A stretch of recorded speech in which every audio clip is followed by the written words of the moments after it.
Guys, അപ്പോൾ നമ്മളിവിടെ rice ക്ലബ്ബിൽ നിന്ന് മംഗല ബിരിയാണി കഴിച്ചിട്ടുണ്ട്.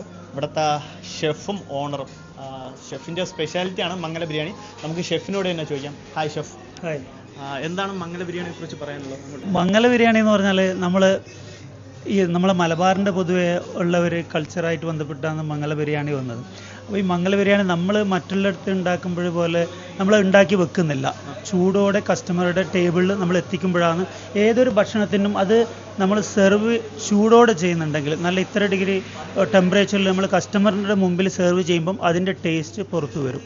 അപ്പോൾ നിങ്ങൾ ഇവിടുന്ന് ബിരിയാണി ഏത് റെസ്റ്റോറൻറ്റ് നിങ്ങൾ വാങ്ങിയിട്ടുണ്ടെങ്കിലും അത് നിങ്ങൾ വീട്ടിൽ കൊണ്ടുകഴിഞ്ഞാൽ അത് ചൂടാക്കണം. അത് ചൂടാക്കി കഴിഞ്ഞാൽ നല്ല ടേസ്റ്റ് വേണം. അപ്പം നമ്മളിവിടുന്ന് വലിയൊരു പോർഷൻ ഉണ്ടാക്കുന്നില്ല.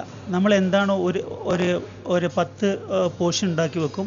അതിൽ കസ്റ്റമർക്ക് സെർവ് ചെയ്യും. അപ്പോൾ കസ്റ്റമർക്ക് ഫ്രഷ് സെർവ് ചെയ്യാൻ വേണ്ടി പറ്റും, ചൂടോടെ കൊടുക്കാൻ വേണ്ടി പറ്റും.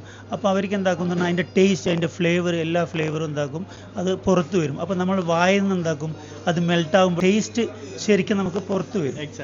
അതുകൊണ്ടാണ് നിങ്ങളിപ്പോൾ മനസ്സ് നിറഞ്ഞതുപോലെ ഇവിടെ എല്ലാവരും പൊതുവെ ഈ ബിരിയാണിനെ കുറിച്ച് എല്ലാവരും നല്ല അഭിപ്രായമാണ്.